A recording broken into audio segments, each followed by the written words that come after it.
Good evening, ladies and gentlemen. My name is Don Martin, and I'm here today to introduce our new podcast, and it's called Unity with Don Martin. A lot of you know who I am, and a lot of you don't know who I am. And those of you who don't know, I'm going to have to explain a little bit about my background and where I come from, which gives me the ability to talk on the subjects that we are going to talk on. Ladies and gentlemen, I was born in Harlem, USA, raised in the Bronx, with roots from the British Virgin Islands. And as an 18-year-old kid, I graduated from high school. I didn't go to college. And from there, I got a job downtown. And in working downtown in the textile apparel industry. And as a kid, I took big bolts of fabric, okay, put them on carts, and wheeled them down the avenue to the destination of where they had to go to those particular customers. Sometimes it was freezing cold, 0 degrees, but I had to do my task. But as an 18-year-old kid, I never knew that this was a beginning of an exciting journey. Well, ladies and gentlemen, from there, I'm not going to go into everything else. My book that I am the author of, Black Man, White Industry, My Journey Through the Men's Fashion World, is available on Amazon and in paperback, in hardcover, and Kindle. I've done actually my audiobook done in my voice. That will be out within the next 2 weeks, I believe, and I'll be making an announcement about that. But it's a great book. It tells so many things of what I learned during my journey from starting off where I started to ending up forming my own corporations. And ladies and gentlemen, I formed 2 corporations in this business. One with partners who was extremely successful. I formed my second corporation, which was Don Martin International, another very successful corporation. And those 2 companies spanned 35 years. You have to read Black Man, White Industry to understand the totality of that wonderful journey. But this is not a monetary talk that I want to speak with you today. It's a talk of humanity. During the time of being a black man in a white industry, and I was the first black man to own a textile corporation in the United States. And you know what makes it so interesting? All the people I did business with, many of them, so many, whether you go from Ralph Lauren to Liz Claiborne, to Sean John, to Nautica, to Hilfiger. I did business with every one of them, and many, many more. So much of the business was done in the South, down in Georgia, Texas, Alabama. These are places where are supposed to be high racial communities. But back in the 1980s, ladies and gentlemen, I never had any kind of fear about doing business anywhere.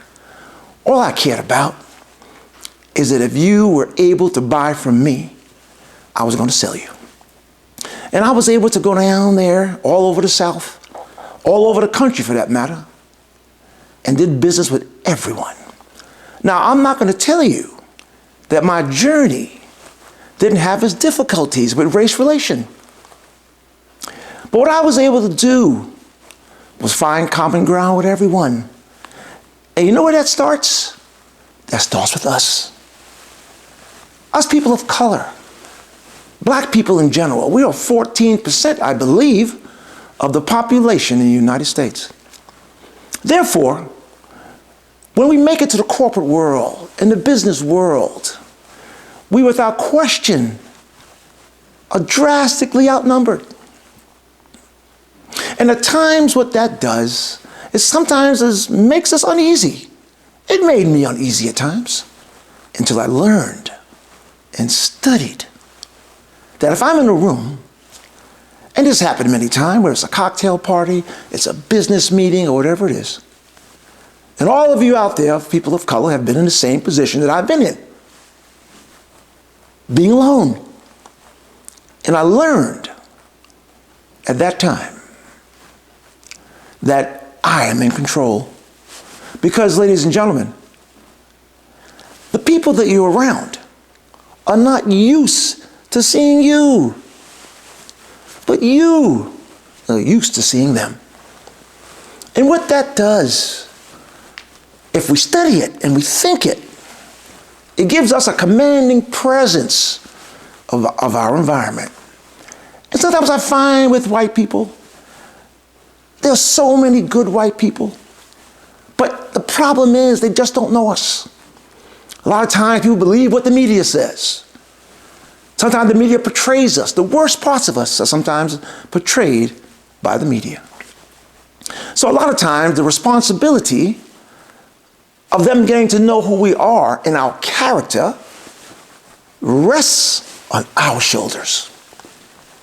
So when I encounter someone, because of my experience, I look at people, I shake their hands. I know exactly what they're thinking sometimes. I know how I have to be, how to put them at ease. I see the one over there, who is that guy? Another one, what's he doing here? Oh, he's dressed sharp. The curiosity is in the room. What I've always done was settle everybody down. And ladies and gentlemen, let me explain another thing. If you're a black person, or any person for that matter, what matters is confidence from within. Because if you're confident on the inside, you breathe an air of confidence around you. And everyone in that circle recognizes that. So there's a respect that you command at all times. And this is how I live my business life. Being a black man in a white industry, I had my difficulties. I dealt with racism. There's no question about that. I started this business in the 1970s. Of course I dealt with racism. You have to read my book to find out how I handled all of it. All very different. Depending on the scenario, is how I decided to deal with it.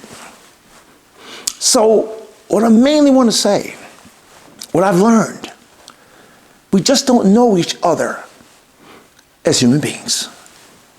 If all the races just knew each other as human beings, we all want the same things. We all want our families to be educated. We all want to have a great time. We all want to live a prosperous life. And my travels all over the world. And my business was an international business, not only here in the United States. Whether I was in Istanbul, whether I was in India, whether I was in China, all over Europe, all over South America, or wherever my business carried me, I was a respected businessman that happened to be black. I didn't have any problems with anyone. Not at all on the international level. I was respected. In some countries, ladies and gentlemen, I was revered. Coming back to the United States and where we are as a country today, it disturbs me immensely. Hence, Unity with Don Martin. A show that is going to be built to bring us together. And it's going to begin with myself and my co-host. My co-host is a gentleman by the name of Robin Worley. I've known Robin for 35 years. He comes from a huge manufacturing community in Georgia. They manufactured, I would say, 50% of the tailored clothing that was made in the United States. A very powerful family. I did millions of dollars worth of business throughout the entire South. I'm not trying to impress you by the numbers. I'm trying to impress you the fact that we did it effortlessly for 25 years. I went to the South, as I said previously. It was wonderful. They received me as I went up to them with a confident handshake. Not a problem. I could give you so many examples of how those times went. And the most interesting thing is today, we're in 2024. And I'm so surprised about all the things I'm seeing. The reoccurrence of this race thing. What are we doing? What are we doing? I'm going to say right now, it's a campaign statement of my candidate, Vice President Kamala Harris. We're not going back. We're not going back. There's a lot of turmoil behind us. Why do we need turmoil in front of us? It makes no sense, ladies and gentlemen. It makes no sense. And when this election is over, we, the people, we, the citizens, are going to have to work together and come together, 2 people at a time. The show with myself and Robin will be about studying political views. Our views are contrasting. Robin, without question, is a conservative from Georgia. I am a moderate Democrat from New York City. Now, my co-host, Mr. Robin Worley, does not believe in party affiliation, but I do. If I was in politics, I would govern from the center, but I would be in the Democratic Party. And I'm going to say that proudly. I have no problem with my party affiliation. However, there is a lot of good things sometimes on the Republican side. And the problem I see, because of the hatred among our politicians, they act like children. I see a bunch of children, like they're in kindergarten or in the 3rd grade. What is wrong with you?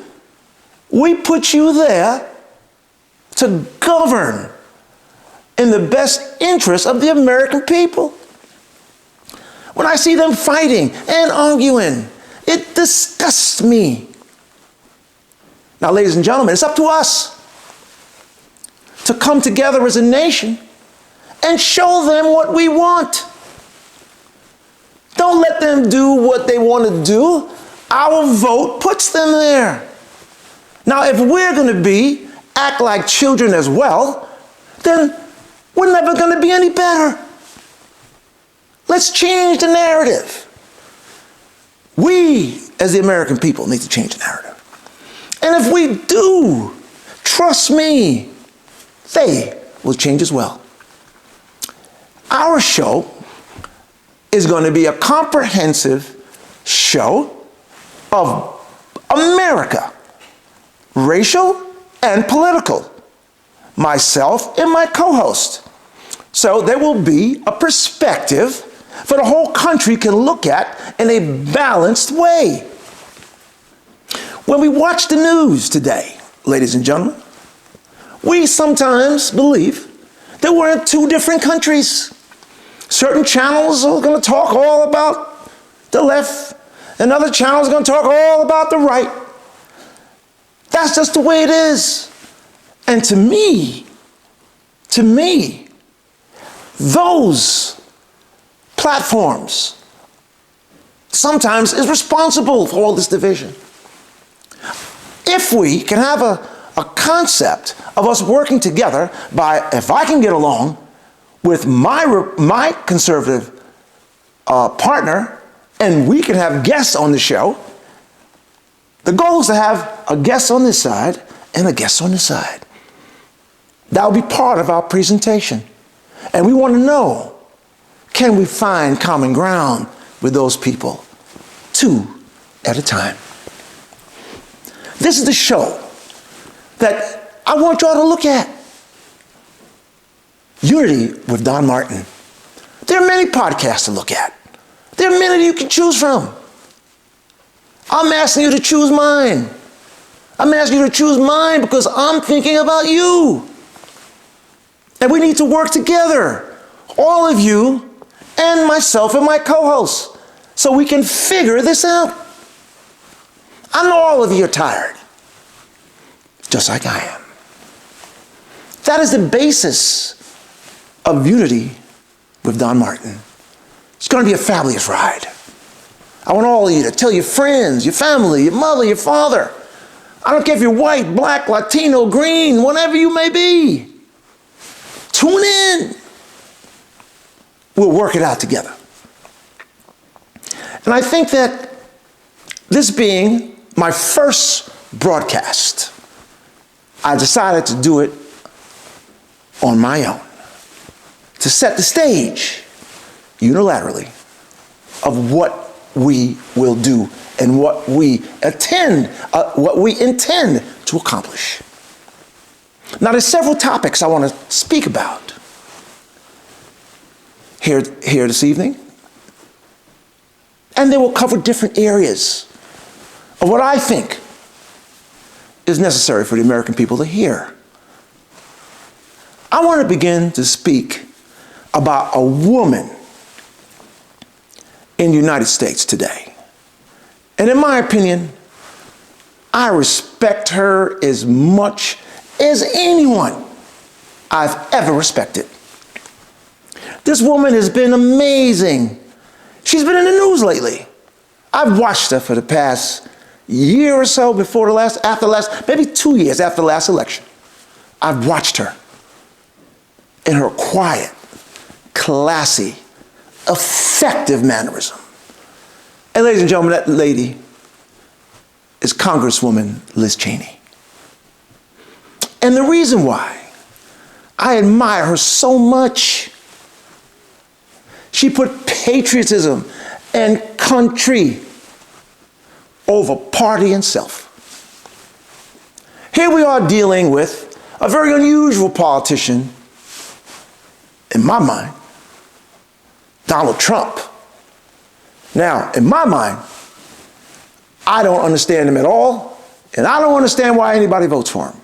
And my co-hosts will be voting for him, and we will be debating these things. We had one topic that we're going to debate. Is he believes in personality over policy. Man, we got a big divide on that one. You got to tune in just for that in the next show. I'm not going to speak on it now. I'm not going to let him know my secrets. We're going to get into it, the two of us. I love him. He loves me. But we have disagreements on many issues. And that's one of them. When I talk about Liz Cheney, I see a person and I hear her speak. And she's not one of these rah-rah speakers. She's very calm and just very, very professional. Liz Cheney, if you hear my show, if you ever hear my show, I would love to meet you. Doesn't have to be on air. We could have a cup of coffee. But that's how much I admire you as a patriot and as an American. And recently, you've been in the news. You've been in the news recently because you took it a step further. You not only denounce the new Republican Party for all of the tribal and hatred that's going on. You left that. And I respected you then. Now you come out and you endorse Vice President Kamala Harris. And I saw that and I said, wow, she's went up several octaves, even more, in her character for who she is. And then I find out her dad, Mr. Cheney, Mr. Dick Cheney, followed in her footsteps to vote for Kamala Harris. I was so impressed, I didn't know what to say. And I've got to be honest about this. I was not a big fan of Dick Cheney during his presidency with George W. Bush. He always seemed like a mean kind of dude. He was always very serious and very stoic and very this. And I don't know. Whereas that W was his, he had all the snap, crackle, and pop going on. And Cheney was that steady force behind him. Serious cat. But Mr. Dick Cheney, I got to say I didn't like you. I really didn't like you too much. I didn't know you, and I was wrong. Because I didn't know you not to like you, but your personality, look at you, you're just a hard dude. But I want to say to you, sir, and you ain't never hear this, I commend you as the former Vice President of the United States to come out and stand up for democracy in this country. And even though I like W, I really did. I love his personality. He's kind of a cool dude that I think I can have a beer with any time. And I still feel that way about him. I really do. I really feel that way about W. But I'm a little disappointed. I really am. Where are you, W? Where are you? We need you. I know that you and the Bush family are not voting for Donald Trump. Come on. I know you're not voting for him. I know that for a fact. Jeb, what about you, brother? Huh? I don't like them things he said to you at the debate. Low energy, he called you. Come on now. Come on. I think I would love to hear from the Bush family. Haven't heard from you. Maybe I won't hear from you. I don't respect you any less. I just would have respected you more if you came out like Liz and Dick. But Liz Cheney, I can't stop thanking you enough for what you are doing. And I don't know, I know you're a conservative. I've heard you say it, I know that. But you know something? I don't really know all your politics. I haven't studied you like that. I haven't studied your politics. I have not. But I just, right now, I mean, if there was a time in the future that you ran for president of the United States, I would vote for you. Not unless you had some crazy stuff that I didn't like. But I would vote for you based on your merit as a patriot that understands and how you have the love of country. And my candidate, Kamala Harris, I think you're fantastic. I've watched you work so hard in the last 75 days. You put together a campaign that I don't think anybody else could. You carried yourself with class and dignity while listening to all the vileness being thrown at you. I've heard it. I can't believe it. I heard in Madison Square Garden, they said you had a pimp. Seriously? Seriously? I just don't understand those things. Those things don't belong in politics. They should be fair game. I mean, there shouldn't be those things said. Talk about the principles, the policies. We don't have to go that low. We don't have to say you're stupid. Come on now. How can you be stupid? You have been a district attorney, attorney general, United States Senator, Vice President of the United States, and I think the next President of the United States. How the hell can you be stupid? Give me a break. These things should not be said. Now, I can say a lot of things about Mr. Trump. Okay? I'm not going to say he's stupid. I'm not going to say that. He's different. I don't like him. I don't like him at all. Myself and my co-hosts have debated that. He said to me one time, all right, Don, I understand you don't like him. I don't. And I have to say that. These are the things that myself and Robin will have to discuss before you.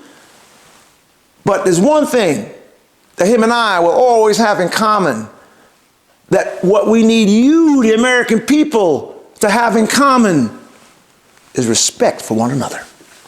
It's the respect that I have for me, for him, and the respect that he has for me. And that will never change. We're going to find policy disagreements, without question. We're going to find a lot of it. We're going to get into some stuff, some deep stuff. Trust me. Okay? You, the audience, will be able to see that. We're going to get it out. We want to get to the underlying of why we've had these race relations, these problems that we should be far beyond at this time. This time we got to deal with this nonsense. Anyway, I'm going to move on to my next topic. But Liz Cheney, thank you so much. Now, during this campaign season, There have been so much things said. Oh, I've got a plethora of things. Oh, I've got so much material, ladies and gentlemen, you have no idea. But I had to pick certain topics that I want to speak of. And this is my maiden voyage, my first show. I got to do it where I want you guys to come back to me, to come back and look at me. Learn from us. Together make it happen. My next job is something that I felt was one of the most racist remarks I've ever heard, because how deep that really went. When President Trump was in front of an audience of black journalists, and he said in this very calm, matter-of-fact way, he didn't say it like he made a mistake. He said it just, no problem, this is the way it is. He says, the immigrants are taking your black jobs. I listened to that, I said, he said, what? Your black jobs. Black jobs. Okay. That really made me think what this guy really thinks about us as a people. That really made me think how deep and sunk into his psyche that statement could be made so casual. He didn't say it to say, well, I made a mistake. I'm sorry I said it. Oh, I didn't mean that. That's not what I meant at all. Oh, no. He said it like a matter of fact. Because that's a part of racism in some people that is so deep that they don't even know what they're saying because they're so conditioned. Now let me touch on that a little bit further. I don't know how many years we've been in this country. Exactly. Like I said, I'm not a college graduate. Okay? I know it's around 250 years, whatever it might be, whatever. We came here slaves. Okay? 1700s.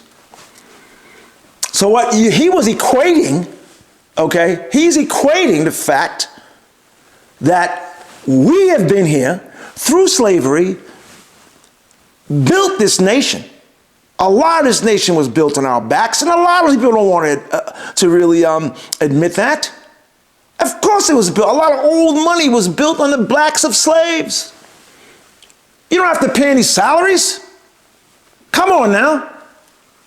Now, if that was the case, and we've been here that long, now you're saying that people, brown people that are entering the United States at this time is the same as you. They're the same as you are. So 250 years, slavery, civil rights, all the things that we have done, and where we are, a black president of the United States, many senators and congressmen and mayors and executives and whatever. You're saying that they're going to take our jobs. So what you're saying inherently is that you think of us the same way. I don't understand it. How the hell can these brothers out here vote for you when that's what you think of them? I don't understand it. I really don't. I can't vote for someone that is race-based like that. He doesn't have my best interest at heart. He may say a few little things here and there in order to maybe get you a little vote. Okay? Or I heard, oh, he gave me a check or some nonsense. Wake up, black men, wake up. The sisters are ahead of you now. The sisters are ahead of you. I've heard through this election cycle that we're going to lose some black votes. I've heard this from black men. Some black men. You know, the hell is wrong with y'all? You know, I've heard some misogynistic things. That's how you pronounce it. I've heard that some of them, you know, got a problem with being led by a black woman. The hell is your problem? Who was your mama? Huh? Who was your mama? Y'all need to stop it. Stop it. Okay? Sick of it. Don't want to hear it. Because at the end of the day, in reality of the whole scope of things, you have to understand who this man is. Don't fall for the nonsense. Hey, I'm going to say, I heard Barack Obama on the trail the other day. Don't go for the okey doke. I'm with you, Barack. I'm with you, Mr. President. Come on now. Respect our black women. I have no problem being led by a black woman. I voted for Hillary Clinton. I have no being led by a woman. You know why? Give them a chance. Men have screwed up a lot of stuff. Let a woman try. What is wrong with America? Why can't we have a woman president? Why not? Hillary Clinton, without question, was one of the most qualified candidates to sit in the Oval Office. Where was the girl power? Where was the girl power, black or white, to put her in? Where was it? I see most of the white men vote for Trump. So where's the girl power? Where is it? You had an opportunity to put Hillary in the White House. She didn't make it. I felt so bad for her because I voted for her and I really wanted her to win. I think she was smart. They put her through so much and she would have been a great president. They said, well, you know what we got after that? He's still here. He needs to get away. That's another story. Here we have an opportunity to elect another woman. A woman of color. She happens to be a woman of color. I don't care if she was a woman of color or not. She could have been a white woman. She could have been a Latino woman. It doesn't matter. She's a woman. That's it. Get over it, guys. Get over it. There's nothing wrong with that. You know, if you are confident within yourself, you won't worry about these things. Y'all got to look in the mirror at yourself a little bit. Check yourself. All right? And come home and vote for Kamala Harris. Now, this black jobs thing, let me elaborate a little bit more. I happen to be speaking to a gentleman that I play a game with. It's called pickleball, you know. It's a great sport, by the way. It's fun. I don't play basketball anymore. I get a little old, you know what I mean? You know, young guys are getting a little younger, so I got my racket, and I kind of like the sport. It's competitive. I love it. Anyway, I'm playing with, you know, this older white guy, nice guy. I really like him, you know, very nice guy. And somehow one day we're leaving the facility, and we started getting into a conversation. And I didn't know he was a Trump guy. I didn't know. I didn't ask. You know what I mean? Sometimes we got talking. You know, we're getting close to the election and so on. He found out for the most part I'm voting for Kamala Harris. Okay, without question. And I'm definitely voting for Kamala. I'm a Democrat. And he is a big Trumper, man. So he starts going on, and he's a religious man too. At least that's what he said to me. So he starts going on about Trump and blah, blah, blah, and how he's trying to sell Trump to me. Now, I could be sold, but I can't be sold on that. So anyway, I listen. I always listen to hear what he's got to say. And I said to him point blank, I said, you know, there are many reasons why I can't vote for Trump, but one of the main reasons I can't vote for him, because I think he's a racist. He's been a racist all his life. Those are the facts. I'm going to say it. White folk don't like you to say that word. This is something that me and my co-hosts are going to have to discuss on the air as well. Okay? If you're a person of color, you understand it more. We just do. Okay? Those are the facts. I got no problem saying what it is. He is what he is. He says it. He does it. He says it every day, all the time. So I said to him, how am I going to vote for someone like that? And I'm a man of color. I'm a black man. So he says to me, he says, well, so no. I say to him, I said, one thing he said, did you hear what he said about black jobs? Did you hear what he said when he said that? That the migrants are coming in and they're taking black jobs? I said, did you hear that statement? So you know what he said to me? He said, yeah, but they are taking your jobs. That's what he said. That's what he said. It rolled off his tongue like it was nothing. Nothing at all. He didn't realize at that moment that he extended one of the most racist things that you can say to a black man when you say something like that. And he said it effortlessly. It's like he didn't know any different, or why I didn't understand that. He didn't know. He didn't think about it because it's so inbred in him. He don't know any better. He doesn't know any better. And he's supposed to be a friend of mine. He insulted me and had no idea he did. I didn't say anything. I just listened to him and I took it in. And I said that this needs to be addressed even more. I already intended to talk about this topic because I thought it was a good one, but this just would be enhancing that. And I learned at that moment that how inherent sometimes racism is. And that goes on both sides. That goes on both sides. There's certain black people I know I've talked to, and they just think white people are just the devil and all this kind of stuff. I've heard that. Now let me just talk about the other side a bit, okay? Because I'm about unity. So I'm about bringing it out in both sects, in both, okay? Because I got nothing against white folk. I got nothing against anybody. But I have to recognize who they are. And we have to together extract these things to try to get them out into the open, to understand. Now, if I was a different guy, I probably would have been really upset with this dude, but I wasn't. He doesn't know what he said. Maybe one day I'll sit down and I'll explain it to him. Or he'll see my show, hopefully, and he'll see what I'm talking about. Got nothing against him. He just doesn't know.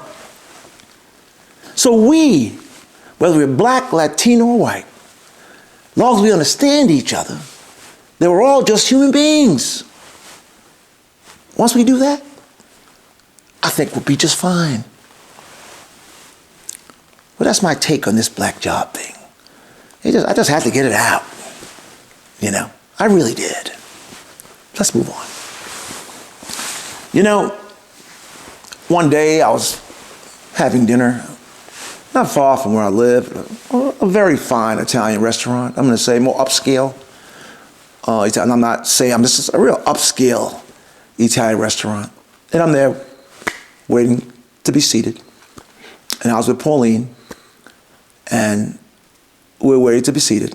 And another couple came in, a white couple, an older white couple. And we started to talk a little bit, had a conversation, and exchanged some pleasantries with each other. And then the person in charge came and took them to their table, and we said goodbye. We talked maybe a couple of minutes, that's all. And then we were seated at our table.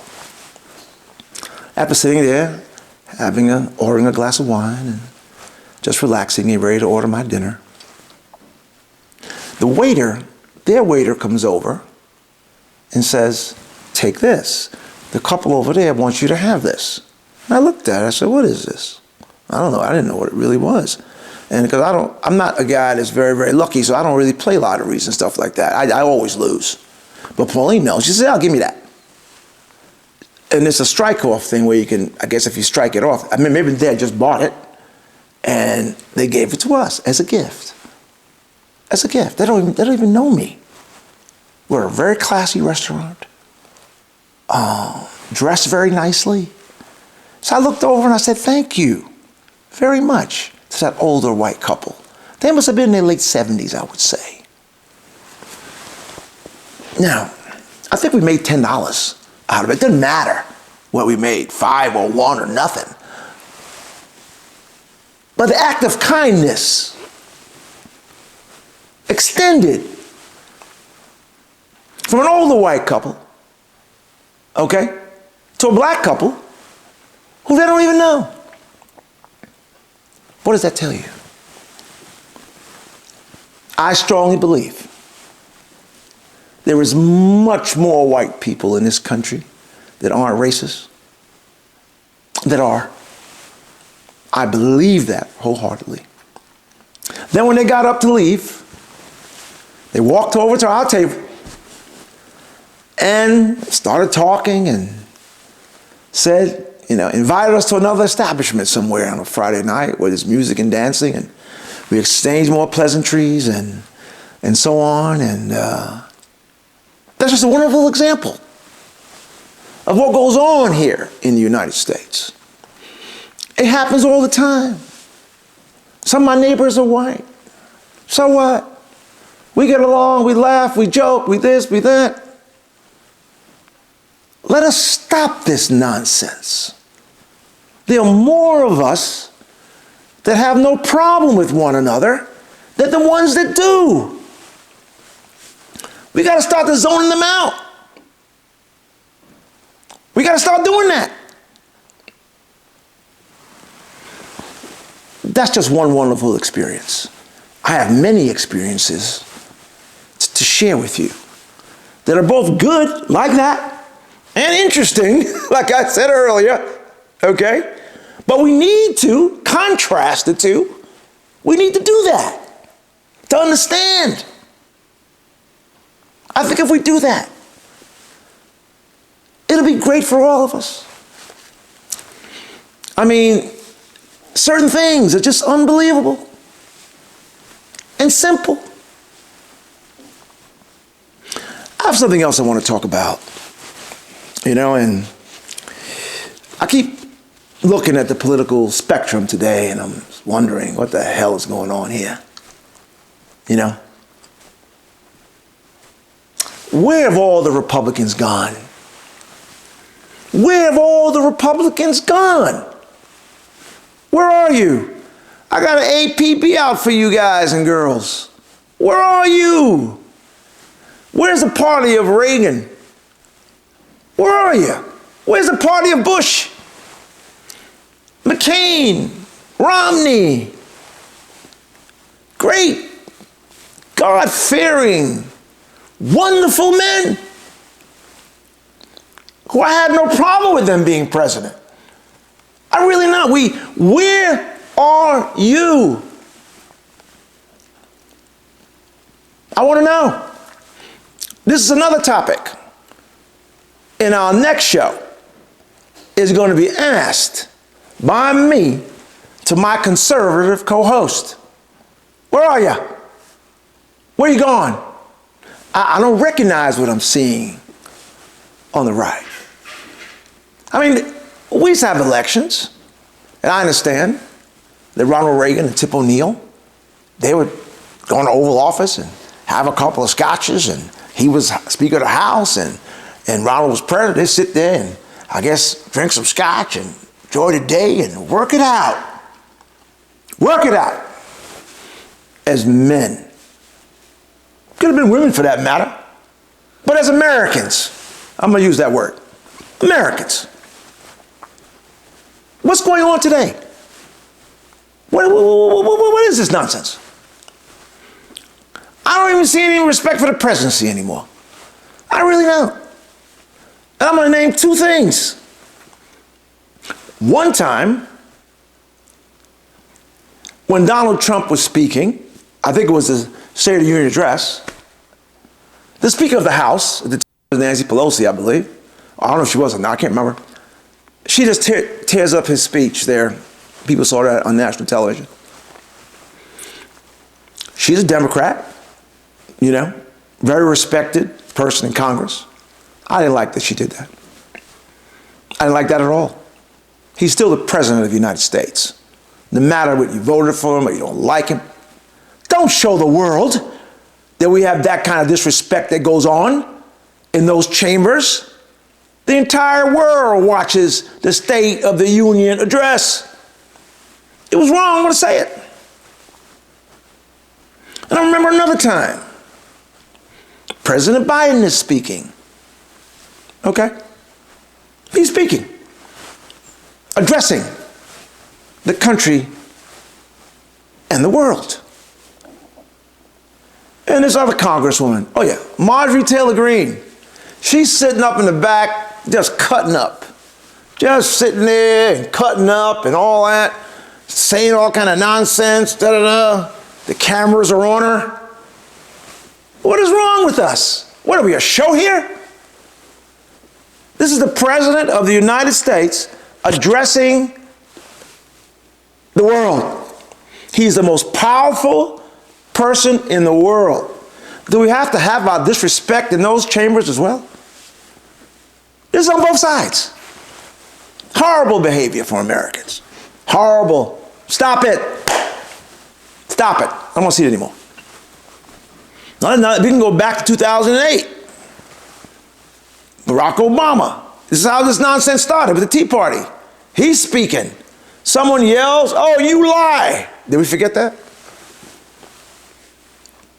This is the first black president of the United States, addressing the world. He says, "You lie." What's wrong with you? What is wrong with you? You had some problems growing up as a kid? Huh? Let me find you out. Okay, something wrong with you? I don't know. I gotta check these dudes out. I really don't know. When I hear nonsense like that, they need to check themselves. There has to be, going forward, a respect for the presidency. Now, I'm going to admit this right now. If Trump wins, I got a hard time with that one. Now, my co-host is going to have to talk to me on this, but I have a hard time about that. Now, I can respect any other president, any other Republican president. But I don't really think I can respect him. I'm going to have to learn to live with it if he wins somehow. Maybe Robin will work with me on that one, but because he's just so out of the norm, I just think that he took the Republican Party somewhere it don't need to be. I respected George W. Bush when he was president of the United States. I respected all the other Republican senators. Presidents. I liked the first Bush. I thought he was a classy guy. I'm not 100% sure about all their politics. That maybe we disagreed on some things. But as people, they were respectful people. They really were. And we have to get back to that. And you know, I just think that our show is going to be great. It's going to be great. Because we, the American people, have to come together before we have our elected officials come together as well. Because if they don't want to do what they're supposed to do, we're going to vote their asses out. It's as simple as that. It's as simple as that. I was told by someone, okay? I was told by someone that when I was telling them about the show and the podcast and my co-host and how we come from two different sides, and I was telling them how that we're going to attempt our best to put the nation back together 2 by 2. He said, "You're out of your mind. Do you realize what's going on here? Do you realize what's going on out here? Are you crazy to be doing that?" That's what he says to me. I look at him and I say, let me explain something. I don't believe that anything is impossible. Now, I'm going to go back to a little bit of my history, okay? It's Don Martin, the businessman, okay? Penetrating a white industry back in the 80s and 70s and 90s and rising above whatever complications I might have had. All my competition were white. I got along with all those guys. A lot of them I worked for. A lot of them I'm friends to this day. It's competition. We were mutually respected each other. Now, if I thought that, hey, that I can't do this, I would have never done what I've done. Right here. Black man, white industry, my journey through the men's fashion world. Okay? Pick up the book, by the way. I just feel that we have to strive for what's right, Don't back down because you think the obstacles are too much. How are we going to do that? If everyone thought like that, where would we be? And I told him point blank, I said, you know what, sir? I'm going to prove you wrong. And all of you out there are going to help me do that because I can't do it by myself. I cannot do it by myself. My co-host, Robin Worley, I'm depending on him a lot. He's a great guy. You guys are going to love him. Even though his politics is completely different than mine, but he's going to have an audience as well. That's okay. But we respect each other. And that respect will have us, even though we're on this stream, in that stream, this is one of his words, maybe we'll run those streams together and run them down like that, side by side. That was what he taught me. I'm not going to take credit for that one. I got my own stuff, but I'm not going to take credit for that. In any event, I think that I have so much content, but I think I've given you the audience of what this is going to be about. I'll be announcing shortly of when the next show will be, where Robin Worley will be beside me. And then we will debate some of the things that I brought on and spoke of here today, that he's going to have his perspective, and other things as well. We intend to have guests. Okay, we're working on that as well. The show is just beginning, so give us a chance before we get it up and really running full throttle. Okay, we want to have call-ins, questions that will be for me or for him, and tune in to a channel that it's comprehensive, where you're not going to look at one side, just one side, bashing the other, bashing the other, bashing the other. Tired of it, tired of it. Let's have a station, whereas you could look at it and find out about everything together. And then you could learn, maybe, just maybe, the other side is not that bad. Wait a minute. Let me think about that a little bit. Let us think about this a little bit. I don't like it all the way, but maybe if we change this a little bit and change that somewhat, maybe I can live with it on this side. Ladies and gentlemen, Republicans have some good things to say. All of what they say is not wrong. They got some good things to say. But the problem a lot of times, we're not listening to each other. Let's put it together. Come on now, put it together, put it together. And that's what we intend to do on Unity with Don Martin. And we're going to be on Instagram, Facebook. We have a YouTube channel, okay? And please, I'm going to say again, tell everybody to tune in. You know why? This is a show for all Americans. All of you need to tune in. I want you to tune in. I want you to feel me, and I feel you. And my co-host, Mr. Robin Worley. Let's come together, two at a time. Because I know once this election's over, regardless of who wins, there's going to be some static. Okay? Those of you who don't know what that is, that's a word that we used back in the day in the Bronx. Some static. And we're going to need to work on that. Remember, tune in to Unity with Don Martin. And also, I'm going to say this. Just remember, we are not the divided states of America. We are the United States of America. See you next show.